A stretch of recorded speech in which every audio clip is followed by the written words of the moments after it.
Alors sans plus tarder, nous allons nous mettre debout pour la lecture de la parole.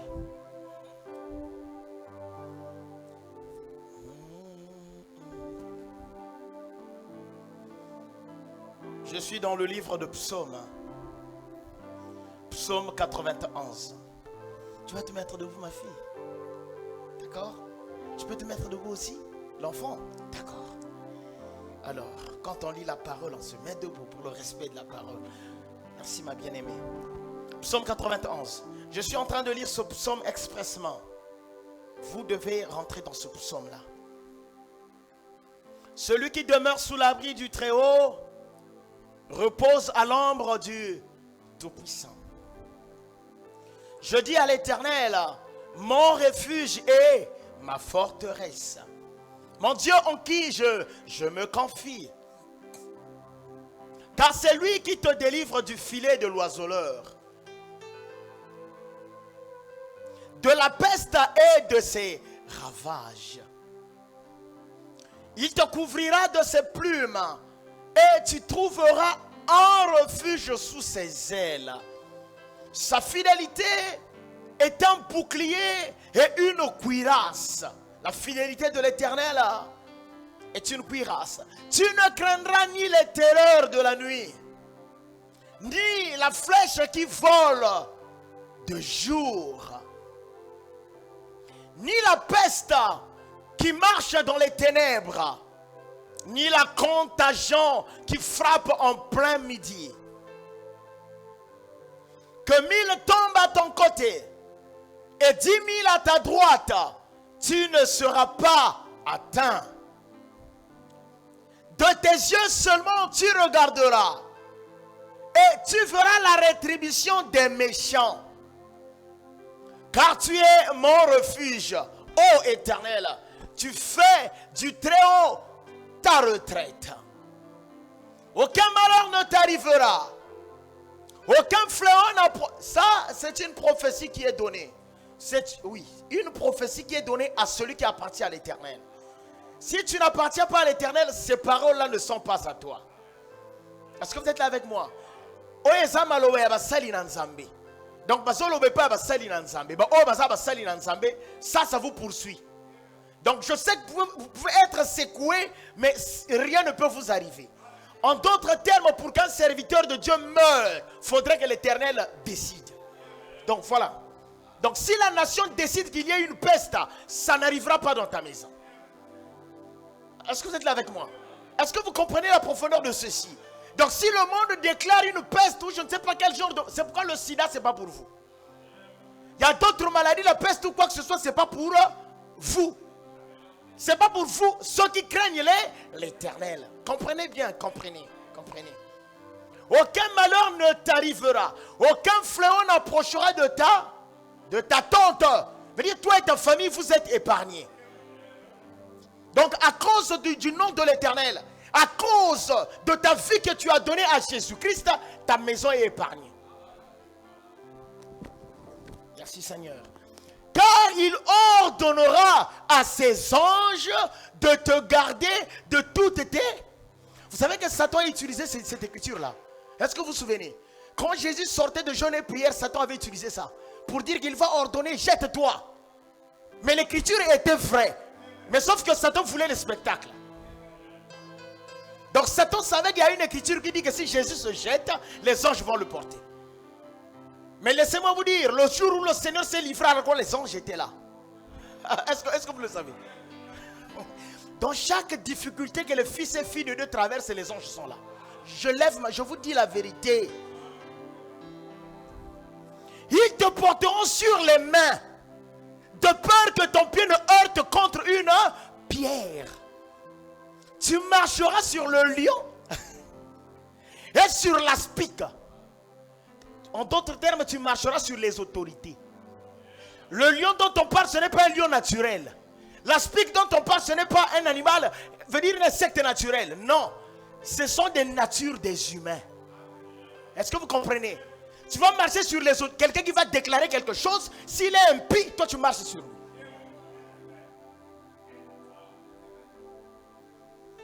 Tu marcheras sur le lion et sur l'aspic. Tu fouleras le lionceau et le dragon. Est-ce que les gens comprennent? Que le Seigneur ajoute ses bénédictions. Asseyez-vous. Vous ne comprenez pas, on dirait les déclarations qui sont dans ce psaume-là, frère. Mais non, toi tu comprends quand même. Alors, écoutez-moi, frère. J'espère que vous êtes en train de me comprendre. Vous devez prendre toute la Bible au sérieux. Le temps est venu où les croyants doivent prendre la parole au sérieux. S'il y a eu un temps où vous n'avez pas pris la parole du Seigneur au sérieux, je vous dis maintenant, prenez-la au sérieux. Est-ce que vous me comprenez? Si ces paroles-là ne se font pas vie en vous, il y a danger. Si la parole de Dieu ne se fait pas vie en vous, si vous ne devenez pas une Bible vivante, frère, je vous dis, il y a danger. Le but pour lequel nous prêchons ici, c'est pour que la Bible soit une réalité pour vous. Veut dire, Dieu veut que ces écritures-là quittent ici pour devenir vivantes. Veut dire, chacun de nous doit devenir une épître vivante, comme dit Paul. Veut dire, chaque écriture de la Bible, vous devez en avoir en vous. Est-ce que vous êtes là avec moi? C'est pourquoi nous vous enseignons, nous vous prêchons pour vous inviter. Vous inviter à quoi? À monter dans la maison du Seigneur, à monter dans la parole du Seigneur. Puisqu'il m'aime, je l'ai. Frère Emmanuel, tu entends ce que le Seigneur a dit? Puisqu'il m'aime, je le délivrerai. Et je le protégerai puisqu'il connaît mon. Donc le fait de connaître le nom, c'est pas connaître par ah, merci, il y a quelqu'un déjà qui comprend. Parce qu'il est dit à tous ceux qui l'ont reçu. Vous vous souvenez? On est rentré là-dedans, on s'est dit, est-ce que le recevoir, c'est quand on s'assoit ici? Non, le recevoir, c'est quand on convertit sa vie. On a vu ça, vous et moi, parce que ce soir, je vais encore naviguer sur quelque chose. Recevoir Jésus, c'est donner sa vie. Et la plus grande partie des églises n'ont jamais reçu Jésus. Les chrétiens sont minoritaires, ils ne sont pas nombreux. Il y a peu de chrétiens, mais beaucoup des églises qui professent le christianisme. Vous les reconnaîtrez par leurs fruits. Et plus que nous avançons, plus que nous comprenons que les églises chrétiennes ne sont pas nombreuses. À cause des actes qui sont en train de s'opérer. Donc la vie des pasteurs et la vie des gens des églises. On comprend que les chrétiens ne sont pas nombreux. Parce que la vie que nous menons ne reflète pas le Christ. Je ne sais pas si vous comprenez. La sodomie est rentrée dans l'église. Ne vous en faites pas. Là, je suis en train juste de réchauffer les turbines parce que je veux revenir à la rétrospection. Mais ce que je dis, vous le savez. Je ne suis pas en train de naviguer ailleurs. Vous savez ce que Satan est en train de faire aujourd'hui? Satan ne veut pas que les gens aient maintenant confiance à l'église. Satan, non, il ne veut plus ça. Satan ne veut plus qu'il y ait un pasteur véritable. Et plus que nous allons avancer, la Bible dit que l'amour du plus grand nombre se refroidira. C'est l'amour en quoi? L'amour qui va se refroidir, ce n'est pas donner du pain à ta femme. Ce n'est pas ça. L'amour qui va se refroidir, ce n'est pas pour que vous les lever. L'amour qui va se refroidir, c'est l'amour envers la parole. Donc les gens ne vont plus respecter les principes de la parole. C'est l'amour envers Dieu. L'amour envers Jésus-Christ qui va se refroidir. Mais quels sont les éléments qui feront que cet amour se refroidisse? La cause, Satan va souffler sur les pasteurs. Donc le fait qu'un pasteur vive mal, ton amour va se refroidir envers la parole. Est-ce que vous êtes là avec moi? Il y a de ces gens aujourd'hui, même ce soir, à qui tu as invité, qui a dit que je n'irai pas. Parfois, il te dit que les églises en question, pasteur, c'est pas vrai. Mais ce qu'il dit aussi, ça ne veut pas dire que c'est faux. Je ne sais pas si je dis vrai. Ah non, ce que les gens disent dans une partie, c'est vrai aussi. Mais sauf que ça refroidit leur amour. Donc Satan a réussi. Parce que Satan a des églises sur la terre. Et il y a des églises et là, il y a Satan. C'est Satan qui contrôle. On prêche la parole, vous pensez qu'il dit vrai.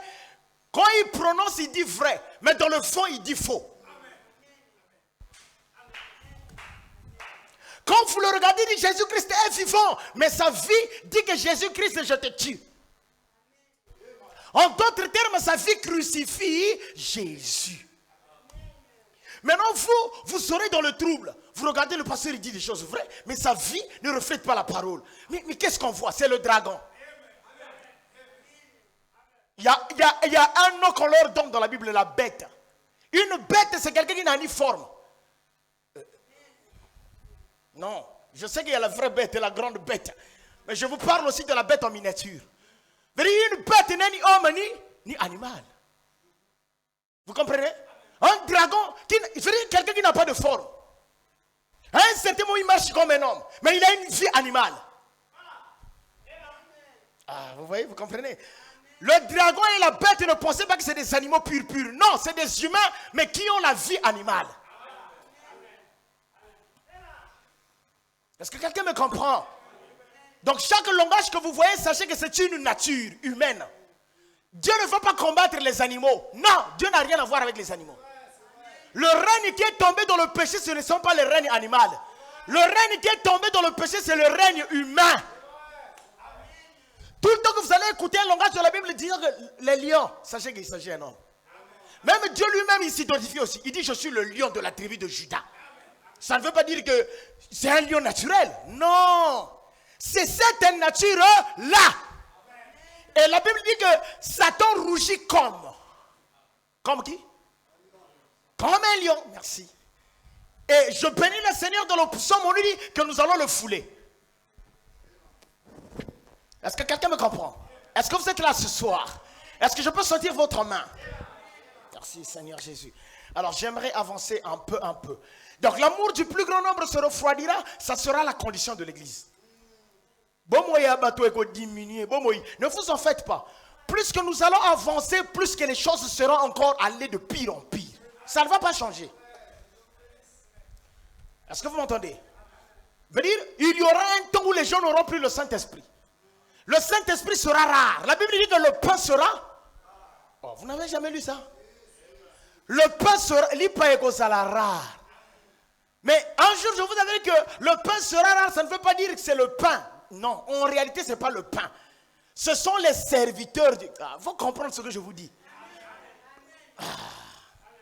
Merci ma bien-aimée. Amen. Écoutez, quand la Bible dit que le pain sera rare, en réalité, ce n'est pas le pain concrètement qui sera rare. Ce sont les serviteurs du pain qui seront rares, qui feront que le pain soit rare. Mais le vendeur du pain ne vend pas. Ou encore il est en train de vendre le mambala. Alors qu'il y a le pain. Mais est-ce que vous me comprenez? Donc il est en train de servir autre chose à la place du pain. Et ça va faire quoi? Ça fera que le pain soit rare. J'étais à la boulangerie mais je n'ai pas eu le pain. Ça veut dire quoi? Tu viens à l'église pour que ta vie change, mais le pasteur est en train de parler de ses voyages. Donc pasteur, quand j'étais au Canada, quand j'étais aux États-Unis, mais pasteur, je ne suis pas venu pour tes voyages. Moi je suis venu pour le pain.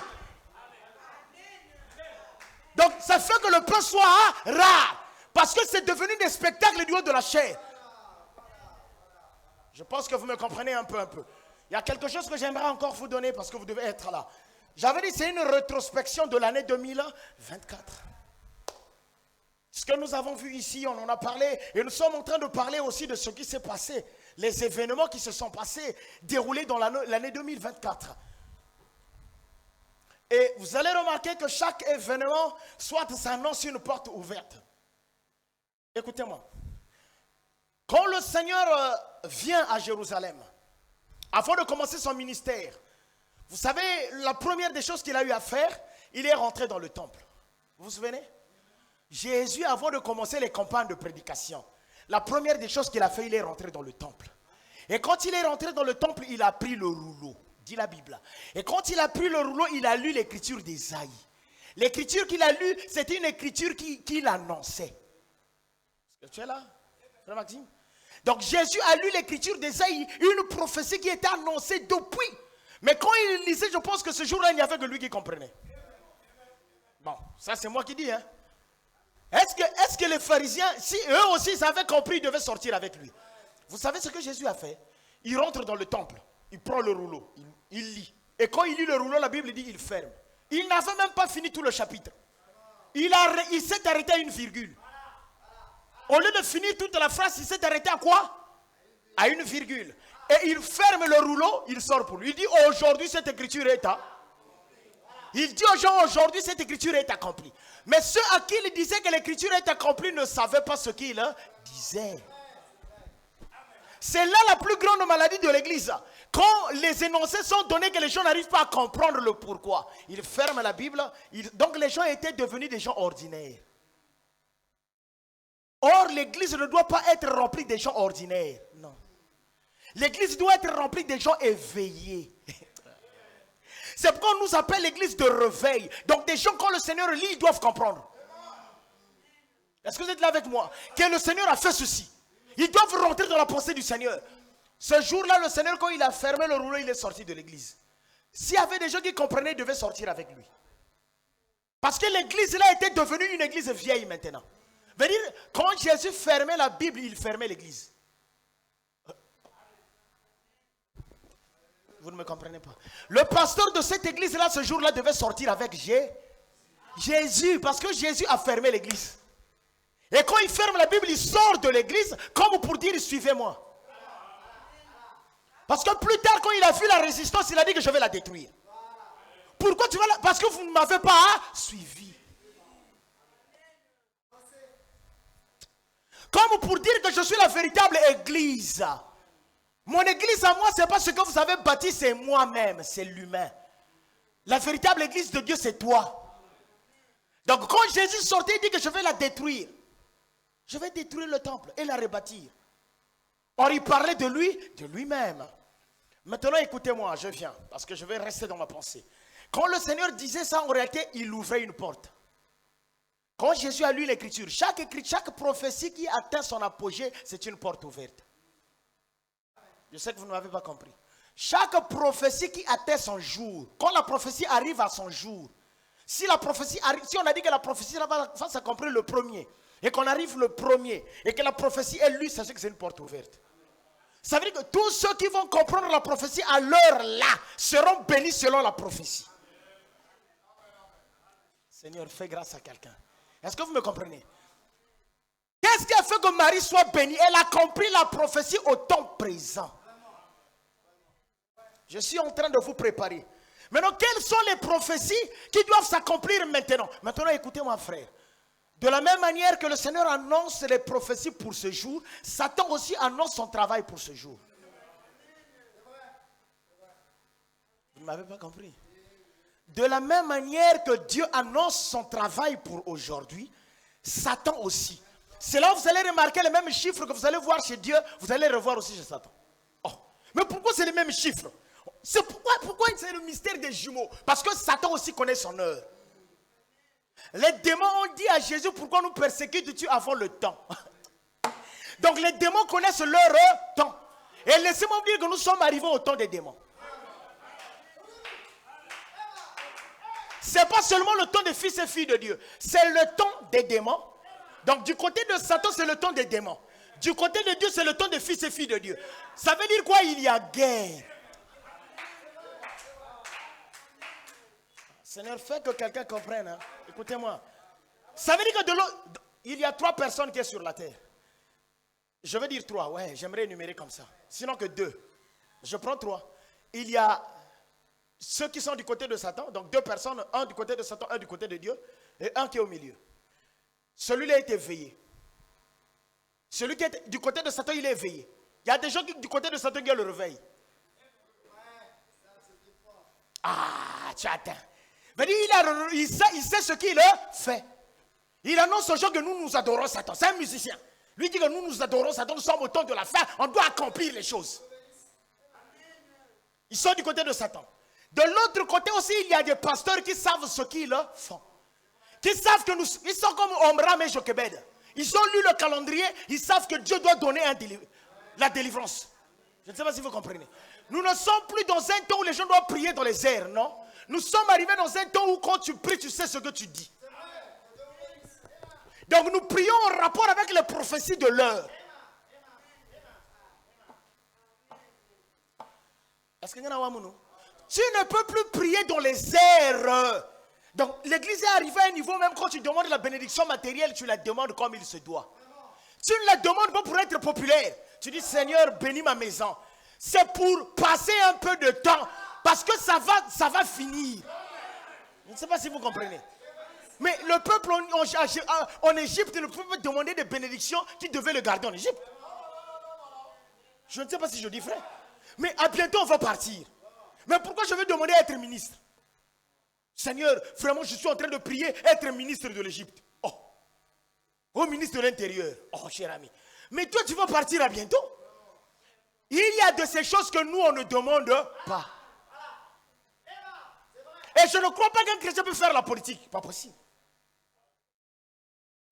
Je passe. Non, pas possible, frère.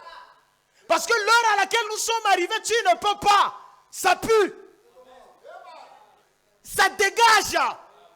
Il y a un prix à payer pour y accéder.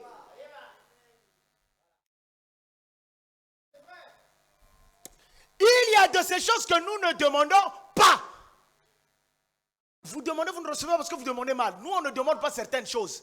Parce que nous sommes déjà éveillés. Même quand je dis, Seigneur, bénis-moi pour que je me marie, ce n'est pas pour prouver à quelqu'un. Pas possible. Parce que même le mariage, c'est pour un temps. Il y a de ces bénédictions temporaires. Quand on sait que je vais bientôt passer, tu demandes ça temporairement, merci. Et tout ce qui est temporaire ne peut jamais soulever de l'orgueil en toi. Donc écoutez-moi, l'église épouse, même s'il a une belle voiture, la voiture la plus chère de Pointe-Noire, tu verras, c'est comme s'il est dans un 500. Quand tu regardes son esprit et la voiture, il n'est pas là-bas. Mais qu'est-ce qui est en train de faire que dans l'église on retrouve l'orgueil? Parce que ces gens-là ne sont pas de passage. Est-ce que vous êtes là avec moi? Parce que ces gens-là, c'est des Moabites. Ils sont là. Ils ont des maisons dures. Oh Seigneur, je passe, sinon je prendrai du temps. Mais ça doit vous faire du bien quand même. J'aime toujours faire taxi avant d'arriver chez vous. Alors, je reviens maintenant à l'écriture. J'avais dit, pour ne pas dire à l'écriture, écoutez frère, le dimanche je vous avais dit quelque chose. Je vous ai dit, quand j'ai fait la rétrospection de l'année 2024, il y a eu des événements qui ont annoncé des portes ouvertes. Et parmi les événements qui ont annoncé les portes ouvertes, j'ai regardé les Jeux Olympiques. J'ai aussi regardé les élections des États-Unis. J'ai vu des éléments scripturaires. C'est comme si on nous annonçait quelque chose. Mais est-ce que les gens ont fait attention? C'est pourquoi je suis en train de revenir. Dans les Jeux Olympiques, ils ont fait des choses pas croyables. Les Jeux Olympiques, on les joue tout le temps. Parce que c'est en Grèce que ça a commencé, je ne veux plus repartir là-bas. Mais écoutez-moi, frère. Mais les Jeux Olympiques de Paris, ils ont fait des choses pas croyables. Qu'est-ce qu'ils ont eu à faire? Ils ont annoncé des choses. Ils ont pris la sainte scène du Seigneur, le repas sacré. Et ils ont placé des homosexuels. Ah, il est fatigué le pauvre, je sais. Papa. Je t'en tiens par rigueur, frère Jean-Claude. Soyez en contact avec moi. Les Jeux Olympiques de Paris, qu'est-ce qu'ils ont fait? Ils ont pris la scène, la sainte scène du Seigneur, ils ont changé. Donc ils ont détruit la sainte scène. Ils ont insulté. Mais ce qu'ils ont fait, qu'est-ce qu'ils voulaient dire? Il n'y a pas que eu la sainte scène. Il y a eu, je vais énumérer peut-être 4, sinon j'avais dit 2, mais j'énumère au moins 4. Il y a eu la sainte scène. Il y a eu aussi le veau d'or. Ils ont représenté le veau d'or. Ça ne s'arrête pas là. Ils ont représenté aussi le cavalier, le 4e cavalier de l'Apocalypse, qui est le cavalier de la mort. Ça ne s'arrête pas là. Ils ont représenté une femme qu'on a décapitée. Est-ce que vous êtes là avec moi? Maintenant, je vais commencer à décrypter selon la parole. Je commence par la Sainte Seine parce que c'est la scène la plus sacrée. Tout le travail que Jésus a fait dans la Bible, la scène la plus sacrée pour Jésus, c'est la Sainte Seine. Ça ne veut pas dire que la scène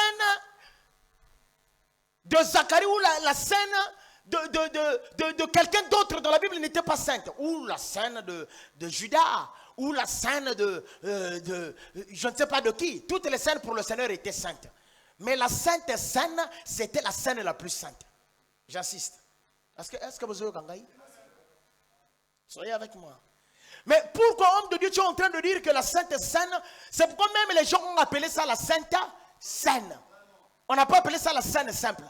La sainte saine. Pourquoi la scène là, elle est sainte? Parce que la scène là résume tout le message de Jésus. En gros, la Sainte Seine, j'avais dit, ça veut dire quoi? Si quelqu'un peut m'aider. Je dois vous poser les questions pour savoir que ça rentre. Si vous comprenez la Sainte Seine, vous allez comprendre le pourquoi ils ont insulté la Sainte Seine. Si vous comprenez les chiffres de Dieu du côté de Dieu, vous allez comprendre les chiffres du côté de Satan. Si vous comprenez les choses dans la perfection, vous allez comprendre la chose dans la perversion. Je ne sais pas si vous comprenez encore. Si vous ne comprenez pas la chose dans sa perfection, vous n'allez pas aussi la comprendre dans son imperversion. Est-ce que vous m'entendez? Seigneur, fais grâce parce que j'enseigne. Mais pourquoi ils ont boycotté le dimanche, on a essayé un peu de naviguer dessus. Je ne veux pas que vous soyez des auditeurs oublieux. Pourquoi ils n'ont que choisi ces scènes-là? On va prendre chaque scène. Mais on commence par la Sainte Seine. Si quelqu'un peut m'aider, on avait dit quoi sur la Sainte Seine? Que veut dire la Sainte Seine? J'avais résumé, j'avais dit ça le dimanche. Ah, merci. Merci, c'est bon. C'est ça. Je comprends le pourquoi tu lis même. Merci. La Sainte Seine exprime là. Il y a beaucoup de détails que Jésus a laissés dans la Sainte Seine. Mais en gros, la Sainte Seine veut dire la communion. Donc le but final de la Sainte Seine, c'est la communion. Et la communion, quand Jésus le fait, il abrège ça dans son corps et le sang. N'est-ce pas? La communion, c'est quoi? Le corps et le sang. Et que veut dire le corps? La parole. Que veut dire le sang? L'esprit. Donc celui qui a la parole et qui a l'esprit, le Seigneur peut le communiquer. Vous savez le pourquoi Dieu ne vous parle pas? Parce que vous n'êtes pas dans la Sainte Seine. Est-ce que vous m'entendez? Est-ce que vous avez compris? Parce que vous avez la sainteté. Parce que Dieu ne peut que parler à ceux qui sont dans la Sainte Seine. La Sainte Seine, ça veut dire la communion. Ça veut dire que le parler entre l'homme et Dieu. Jean 13. On va encore rentrer là. On va naviguer, on va prendre le contraire. Soyez avec moi. Est-ce que vous êtes là avec moi? Je veux que vous ressortiez avec quelque chose. Vous allez comprendre pourquoi Satan n'aime pas ça. Pourquoi ils ont énuméré ça? L'événement est devenu un événement mondial. Jean 13. Je prendrai tout mon temps. Donc j'avais dit avant la fête de Pâques. Donc la Sainte Seine résume 3 éléments. Dans la Sainte Seine, il y a la justification. Il y a la sanctification. Il y a le baptême de l'Esprit.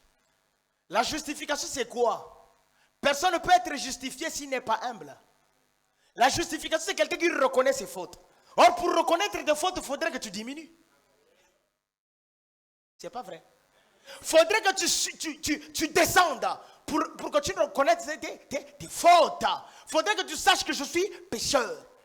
C'est moi qui ai tort. C'est pas vrai. C'est en cela que se cache la justification.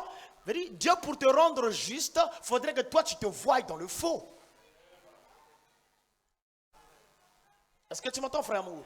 Mais si quelqu'un se croit grand, qu'il n'a pas de faute, est-ce que Dieu va le justifier? Justifier, c'est Dieu qui te rend juste. Quand on dit la justification, c'est Dieu qui te rend. Ce qu'on dit, pas par tes efforts. Est-ce que vous êtes là avec moi? Mais par la grâce de Dieu. Et à quel moment la justification s'applique? Quand Jésus ôte ses vêtements. Frère Jean-Claude, tu vas encore m'aider. Lève-toi pour la lecture. On va aller pas à pas et je vais vous libérer. Attends, je pense bien. Mais vous devez venir parce que vous devez écouter ça. Avant la fête de Pâques. Avant la fête de Pâques, Jésus, sachant que son heure était venue de passer de ce monde au Père. Ça, je ne vais pas encore commenter parce que j'avais commenté ça. Il était prêt à quitter. Mais un père, avant de quitter, il ne peut pas laisser ses enfants. J'avais dit ça parce que je rattrape pour notre diacre qui n'était pas. Donc, il doit parler à ses enfants. C'est pourquoi même Isaac, avant de quitter, il devait parler à ses enfants. Il doit laisser la bénédiction. Et c'est cette bénédiction-là qu'il faut pouvoir mettre en contact avec Dieu. Amen. Amen. L'agneau qui était offert à Isaac, c'était l'agneau sacrifié. C'est pas vrai? Je ne rentre pas encore là, mais je vous montre. Et ayant aimé les siens qui étaient dans le monde, mit le comble à son amour pour eux.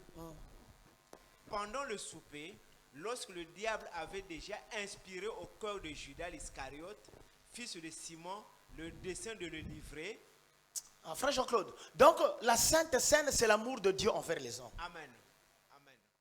Je ne sais pas si c'est vrai. Ça, c'est vrai. Parce que le fait avant qu'il quitte, il mit le comble, ayant l'amour qu'il avait pour nous. C'est pas vrai? Amen. Écoutez-moi, ça veut dire que le contraire, ça sera carrément la haine de Satan. Amen. Amen. Parce qu'on va prendre le contraire. Amen. Là, je suis dans le côté positif de la chose. Amen. Et je vous dis quelque chose. Si notre Jésus n'existait pas, mais pourquoi il boycotte?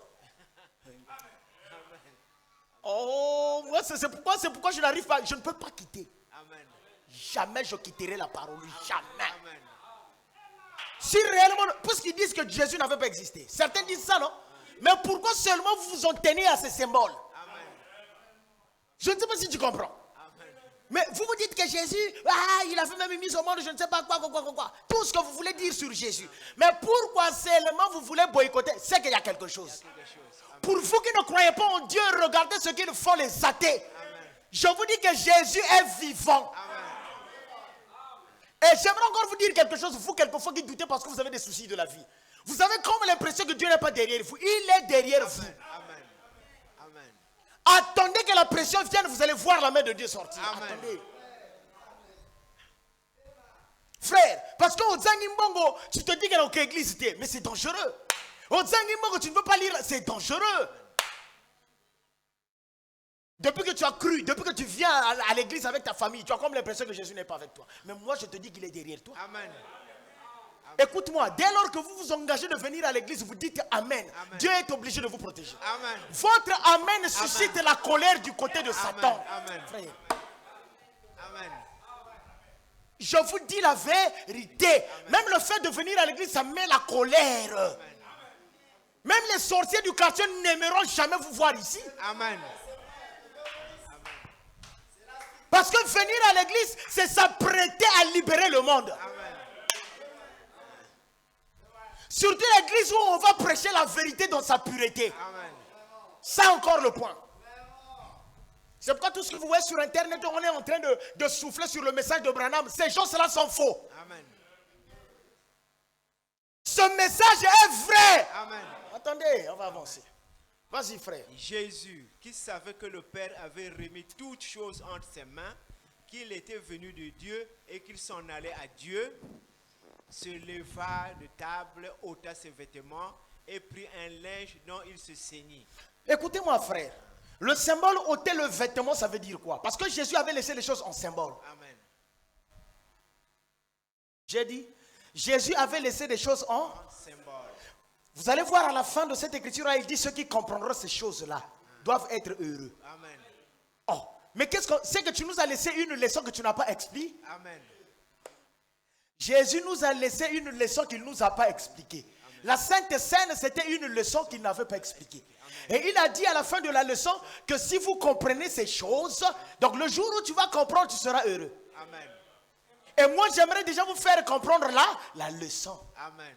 Donc je suis en train de vous rendre. Heureux. Donc si quelqu'un ne m'aime pas ici, c'est quelque chose qui ne va pas. Vous devez m'aimer. Alors écoutez-moi. Se leva de table, Ôta ôta ses vêtements et prit un linge dont il se ceignit. Merci. Maintenant c'est quoi ôter le vêtement? Le vêtement c'est quoi? Le vêtement c'est l'autorité aussi. Parce que quand il ôte le vêtement, il reste dans une position pas bien. Voilà. C'est pas vrai?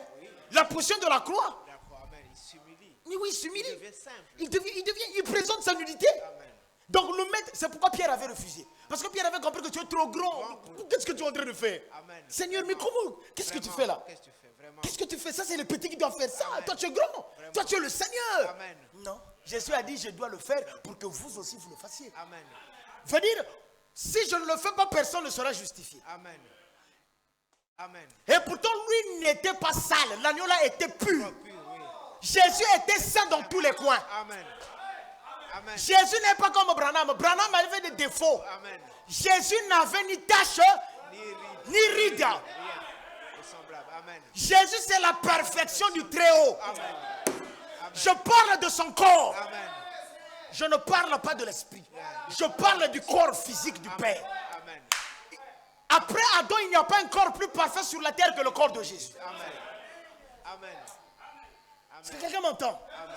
Donc, une perfection qui était en train d'ôter ses vêtements qui n'étaient pas sales. Vraiment. Donc, Pierre était lavé par la perfection. Amen. Amen. Amen. Est-ce que vous êtes là avec moi? Amen. Donc, le parfait qui était en train de laver l'imparfait. Amen. Pierre a dit non, ne fais pas ça. Sinon, laisse qu'un tel me lave. Amen. Pas toi. Amen. Oh, formidable. Merci. Amen. Mais qu'est-ce qu'il dit? Je dois le faire. En d'autres termes, c'est pourquoi dans l'église du Seigneur, le plus grand n'existe pas. Amen. Amen. À cause de ce acte-là, le plus grand dans l'église du Seigneur n'existe pas. Amen. Dans l'église du Seigneur, on ne doit pas voir le plus riche. Vraiment. Amen. Amen. À cause du vêtement, hein? Ôté. Dit. Amen. C'est pourquoi s'il y a un milliardaire, quand il rentre, vous n'allez pas le voir. Amen. Il va même s'arranger que vous ne le découvrez pas. Amen. Amen. Amen. La justification fait de nous des hommes humbles parce que c'est lui. C'est pourquoi la première valeur de la Sainte Seine, c'est lui. Humilité. Amen. Commis qui dit ça. Amen. Et je vous dis le pourquoi même Dieu ne bénit pas les gens, parce que les gens ne sont pas ici. Amen. Amen. Pourquoi les gens des églises ne sont pas bénis matériellement? Je parle du matériel. Amen. Parce qu'ils ne sont pas ici. Amen. Parce que si tu te donnes des véhicules, tout le quartier saura que c'est toi le plus riche du quartier. Vraiment. Et pourquoi Pierre? C'est Pierre qui refuse, parce que Pierre avait un couteau. Amen. Oui. Est-ce que tu vois? Amen. Donc Pierre était dans un rôle des gens, vous allez voir dans le quartier. Amen. Moi je suis disciple de Jésus. Attendez. Vous allez voir. Amen. Donc ce genre de pasteur-là, Amen. donc quand je regarde Pointe-Noire, est-ce qu'il y a quelqu'un qui peut prêcher comme moi je prêche? Frère, si moi je prêche et que tu sors de l'église, tu ne vas plus écouter le message que je prêche. Lolendo. Lolendo. Tangongana teyaka. C'est bien que les membres de son église ont même peur de quitter. Il a inclus un esprit où c'est comme si pour aller au ciel, il faudrait que lui. Mensonge absurde. Lokuta. Amen. Azoko Sabato. Amen. Plus qu'il vous répète ces paroles-là, plus que vous allez vous attacher à lui. Or, Jésus ôte les vêtements. Il ôte les vêtements pour dire que je dois vous laver pour que vous aussi vous soyez comme eux. Est-ce que vous m'entendez? C'est pourquoi l'église chrétienne est tombée à terre, parce que celui qui fait des dons, c'est lui qu'on connaît plus. Ah, je passe parce que... Je passe. Vas-y, papa. Se leva de table. Ensuite, il versa de l'eau dans un bassin et il se mit à laver les pieds de ses disciples et les essuya avec le linge dont ils étaient saints. Il vint donc à Simon-Pierre. Donc Jésus les lave. Mais laissez-moi vous dire, le vêtement avec lequel il lava les disciples, est-ce qu'il avait jeté ça? Non. Il avait encore porté. Donc, à Sokoli Moto, à Dumino et Moto, à Latiango. En d'autres termes, ça c'était presque l'œuvre de la croix. En d'autres termes, ta souillure, moi je la porte. Amen. Oh. Donc, il lave quelqu'un, il prend sa souillure et il porte ça. Donc, ce jour-là, Pierre est devenu Jésus, Jésus est devenu Pierre. Amen. Amen. Amen. Donc, la Sainte Seine, parmi les éléments qui accompagnent la Sainte Seine, il y a un élément qui fait que Dieu devient moi et moi je deviens Dieu. Amen. Amen. Donc, si vous venez du côté de Satan, la boycott que nous avons vu, ça veut dire qu'il y a une vie qui est en partage. Amen. Il y a des gens qui vont devenir ce qu'ils ont fait. Amen. Amen. Amen. Parce que si la Sainte Seine, c'est que l'homme devienne Dieu et que Dieu devienne un homme, c'est que quand Satan prend la Sainte Seine, quelqu'un deviendra Satan et Satan deviendra cet homme. Vraiment. Ce qui se passe du côté de Dieu, c'est ce qui se passe du côté de Satan. Écoutez-moi, frère, je veux que vous soyez intelligent. Je vous rends intelligent. Amen. Même les chiffres, ne vous en faites pas. Amen. Il vint donc à Simon-Pierre. Or, Simon ne voulait pas. Mais Simon, mais ce que je suis en train de faire, c'est le transfert de la divinité. Amen. Toi, tu es en train de voir quel spectacle. Moi, je ne fais pas de spectacle. Jésus ne fait jamais de spectacle. Amen. Je suis en train de te transférer la vie. Amen. De te montrer comment est-ce qu'un pasteur doit se comporter. Amen. Donc cette vie-là, même ce soir, il faudrait que, s'il y a des gens ici qui sont faibles, il faudrait que moi je porte leur faiblesse. Amen. C'est ce que ça veut dire. Amen. Donc le Seigneur m'a placé ici pour porter la faiblesse de quelqu'un. Amen. Parce qu'il a encore dit à Pierre, quand tu seras affermi, affermis les autres. Amen. Donc toi aussi tu vas laver les pieds. Les autres. Amen. C'est pourquoi aujourd'hui c'est devenu si difficile que quelqu'un vienne se repentir.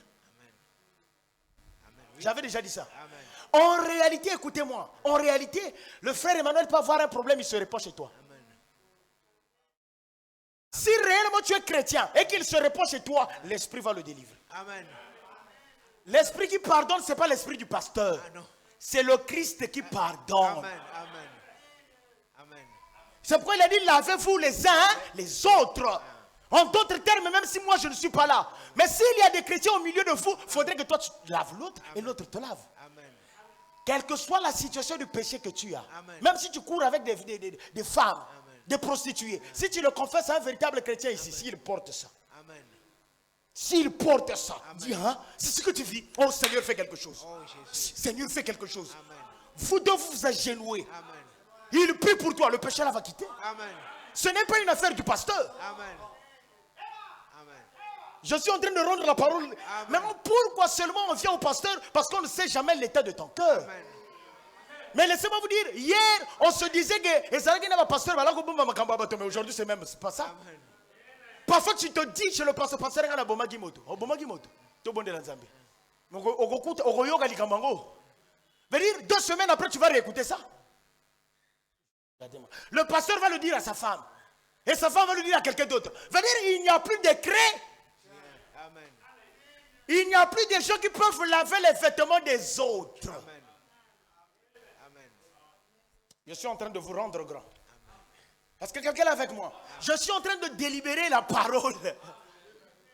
Donc en réalité, réellement au centre, même ta femme, si elle est réellement fille de Dieu, tant que vous c'est chérie. Vous avez vu que vous avez moi si. C'est dangereux. Hein? Si ta femme n'est pas. Dès que tu dis ça, continue de faire. C'est pas vrai. Parce que tout béli est pas naïf. Donc ça n'a pas sûr de tout béli. Donc son cœur n'a pas encore atteint le niveau chrétien. Tu ne peux pas le lui dire. Maintenant, le jour où son cœur atteindra le niveau là, si tu le lui dis, elle aura pitié. Amen. Ah bon? Jamais. Amen. Tu as déjà vu un vêtement qui t'appartient, même si les Amen. ton mari, tu vas dire jamais. Amen.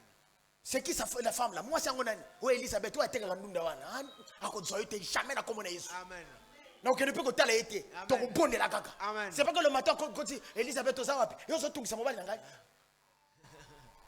Amen. Jamais. Amen. Jamais. Jamais. Moi j'ai l'esprit.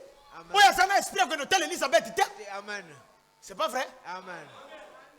Amen. Amen. Merci. Donc être chrétien c'est une dimension, c'est une maturité, c'est un niveau. Amen. Amen. Je vous dis, je ne sais pas si ici il y a 2 chrétiens. Amen. Ici, la terre que nous sommes, je ne sais pas s'il y a 2 chrétiens. Vraiment. Je ne sais pas si dans la ville de Pointe-Noire, il y a 100 chrétiens. Je ne sais pas. Vraiment. Je ne sais pas. Amen. Amen. Je ne sais pas. Oh, chrétien, je ne sais pas s'il y en a. Chrétien, maturité. Amen. Chrétien égale maturité. Une dimension que tu as atteint. Amen. Yakufuluka. Tu n'es plus dans les choses charnelles. Amen. Tu regardes Satan dans la dimension spirituelle. Amen. Vas-y, frère, je vais atteindre ma pensée. Et Pierre lui dit, toi, Seigneur, tu me laves les pieds. Jésus lui répondit, ce que je fais, tu ne le comprends pas. Ah! Vas-y, papa. Mais tu le comprendras bientôt. Pierre lui dit, non, jamais tu me laveras les pieds. Jésus lui répondit, si je te lave, si je ne te lave, tu n'auras point de part avec moi. Donc si je ne te lave pas, il n'y aura pas quoi? De part avec moi, communion. C'est pourquoi il est dit, sans la sanctification, nul ne le verra. Bolembi? Moi je suis full. Nako kanga na kena ngai. Nako kanga. Moi c'est Dieu qui va me payer. Vous savez, c'est comme un professeur à l'école. Vous pensez que les élèves font des blagues, lui il est là. Il dit que l'heure est finie. Il sait de fin du mois il aura son salaire. Amen. Donc si vous venez à l'église pour perdre le temps, moi je n'en perds pas. Simon Pierre lui dit, Seigneur, non seulement les pieds, mais encore les mains et la tête. Vas-y, papa. Jésus lui dit, celui qui est lavé n'a besoin que de se laver les pieds pour être entièrement pur. J'ai déjà commenté ça. Et vous êtes purs, mais non pas tous. Car il connaissait celui qui le livrait. C'est pourquoi il dit, vous n'êtes pas tous purs. Après qu'il leur eut lavé les pieds et qu'il eut pris ses vêtements, il se remit à table et leur dit, comprenez-vous ce que je vous fais, comprenez-vous ce que je vous ai fait? Si donc, non, il y a une place que vous avez. Vous m'appelez maître et seigneur et vous le dites bien, car je le suis. Si donc je vous ai lavé les pieds, moi, le Seigneur et le maître, vous devez... Donc moi le parfait, Amen. moi le juste. Amen. Si moi j'ai pardonné, pourquoi toi tu ne peux pas pardonner l'autre? Vraiment. C'est pourquoi, écoutez-moi frère, nous sommes en train de rentrer dans un moment de campagne de baptême. Apprêtez-vous. Apprêtez-vous. Est-ce que vous êtes là avec moi? Apprêtez-vous. Apprêtez-vous. Il y a ici quelqu'un qui nous pardonne. Ce n'est pas moi, c'est le Seigneur. Amen. Moi aussi j'ai été pardonné. Amen. Moi qui vous prêche, j'ai été pardonné. Amen. Si donc je vous ai lavé les pieds, moi, le Seigneur et le Maître, vous devez aussi vous laver les pieds les uns aux autres. Car je vous ai donné un exemple afin que vous fassiez comme je vous ai fait. En vérité, je vous le dis, le serviteur n'est pas plus grand que son Seigneur, ni l'apôtre plus grand que celui qui l'a envoyé. Donc il montre lui. Vas-y. Si vous savez ces choses, vous êtes heureux pourvu que vous le pratiquiez. Frère Yannick, approche-toi d'abord. Si vous savez ces choses, approche-toi, frère Yannick. Approche-toi. Si vous savez ces choses,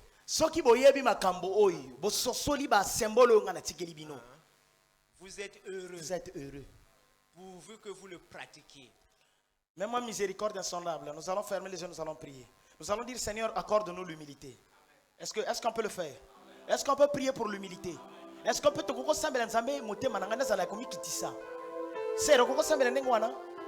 chacun peut prier le kita. Vous savez pourquoi même le foyer n'arrive pas à marcher? L'orgueil. Le pasteur n'arrive pas à conduire l'orgueil. Nous allons prier, Seigneur, ôte-nous l'or. Quoi, vous voulez être orgueilleux? Nous allons prier. Je suis encore là. Oh, mets juste la mélodie. Miséricorde insondable. Viens, conduis-moi à ce moment, ce court moment de prière.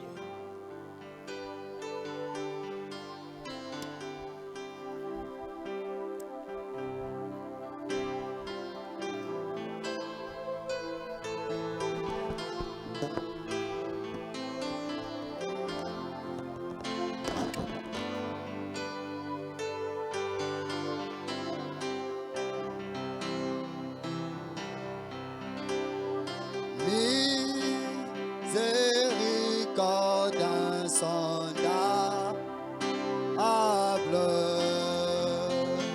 Dieu peut-il tout pardonner à soudain si grand coupable et mes péchés pardonnés. Jésus, je viens à toi, tel que je suis,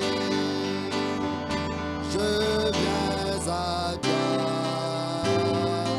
Ah Jésus, je viens à toi, je viens à toi, tel que je suis. Prends-moi.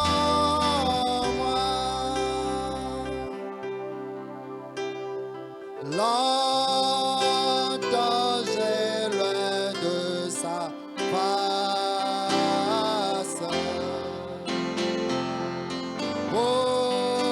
provoqué sans savoir, fermez mon cœur à sa grâce.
Jésus, je viens, oui, je viens à toi tel que je viens à toi, Jésus, Jésus, je viens à toi tel que je suis. Prends-moi.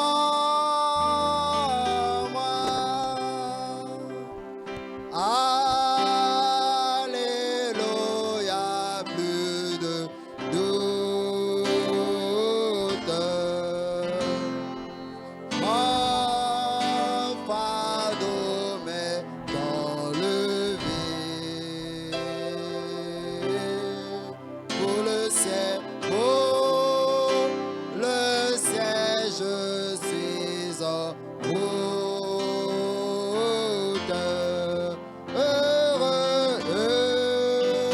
Heureux pour l'éternité. Et Jésus, je viens. Jésus, je viens. Oui, je viens à toi. Je suis. Je viens à